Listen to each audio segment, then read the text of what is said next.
An. This story will mostly be from Nami's perspective, but also tells the story of what could happen to Wano after Kaido's defeat.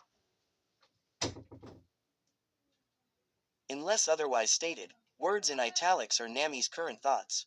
Correct me if I use any Japanese terms or phrases incorrectly. Enjoy. It had been about a month since Kaido's defeat in Wano Kingdom. The flower capital had been alive with non-stop banquets and partying. And why not celebrate? People all over the kingdom, and a few from outside it, had been inspired to come together, by one man, just as they were some 20 years earlier, to make the land beautiful once again. Factories were being demolished, the rivers and forests were being cleaned up, and the last of Kaido's subordinates were gradually being found out and locked up or evicted from the kingdom. Kazuki Momonosuke's dream, the one he and his sister Kazuki Hiyori inherited from their father, the legendary Kazuki Oden, was finally coming true. However, some remained troubled about the future. Some were worried concerning the Yonko power vacuum left by Kaido's absence, and of who might come to fill it, a matter of, the devil you know. One particular pirate, however, a certain cat burglar, was worried at this time about her own future, which was looking by no means smooth sailing at this point. And it was all thanks to the very man that helped liberate this kingdom. Or so she told herself that, for deep down she knew she was equally to blame for whatever came next. Nami's thoughts and fears swirled around her head as she stood leaning against the railings on the bow of the Thousand Sunny.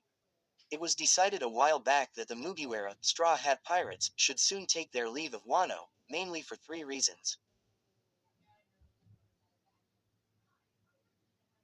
1. With its despotic ruler gone, it was time for its people to take back control and rebuild the kingdom. 2. It was only a matter of time before the other Yonko, Emperors of the Sea, or the world government caught wind of Kaido's defeat and would probably come to gun down the pirate crew, or try to take control of the country. If the latter, they might have to be ready to head out and meet the threat head on, that or return to aid their Wano allies. In any case, they would have to be ready. Though ready for what and how exactly was still a work in progress. 3. Now possessing copies of the writings of the four poneglyphs from Alabasta, Zo, Big Mom's palace in Whole Cake Island, and finally Kaido's copy, it made sense for the Nakama to ship out promptly, to find that mysterious place known as Laugh Tale in the One Piece, before anyone else had the chance to pick up their trail. Tomorrow would be their day of departure and Nami was panicking. Had she left it too late? Should she take the test? What if she was right? What would she say to him? Something on your mind, Navigator? Jinbei, their longtime friend and new official helmsman of the Mugiwara, asked as he came up behind her, observing the skies ahead, checking sailing conditions. Oh, not much. She lied, just thinking about the journey ahead. It won't be easy, and I don't think we've seen the last of Big Mom or the other Yonko, or the Navy, or other pirates trying to make a name for themselves. From here there really is little respite. It's laugh tail or bust. Jinbei seemed to be in deep thought contemplating her words. In spite of her personal history with fish men, her impression of Jinbei had always been a man of stoicism, grit, courage, and honesty. When he finally spoke, she knew she could trust his answer. She was glad to have him on the crew. It is good to be mindful of the future, but not at the expense of the present.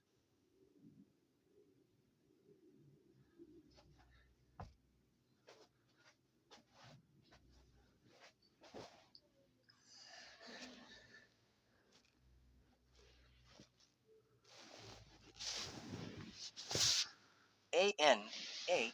Star Wars, The Phantom Menace, reference, which I do not own, he said sagely. We cannot tell what storms the future will blow against us, only weather them as they arise. But for now, we have won a great victory, for our crew and for this nation. Rather than brood on future uncertainties, which we cannot control, let us enjoy the glorious now and go forth after, knowing we are all in this, together. If Jinbei sensed she was not being entirely honest, he didn't push the matter further, for which Nami was grateful. Guess there really is no turning back now. Nami thought to herself, solemnly. Thanks Jinbei, she said with a forced smile. I've got stuff to finish inside, so I'll see you later, K. The helmsman gave her a smile and a gruff, happy to help, Nami, before returning his gaze to the skies ahead. Nami was actually glad, as she walked through the interior of the ship, that few were actually on board right now. Half the crew had gone to get last-minute supplies from the town near Habu port where the Sunny was currently docked. Right now it was just her, Jinbei, Brook who could be heard practicing his latest number from the men's cabin, Zoro who was currently sleeping in the crow's nest, there at least he wouldn't get lost, and the one other person who might be able to help her with her plight. She didn't need a lot of people in her face right now. Jinbei was right about one thing, she needed to focus more on the present and what needed to be done now. When she arrived at the office door, she gulped nervously, and knocked. How did I do? Vote and comment below. Hope you like the next part. Where stories live. Discover now.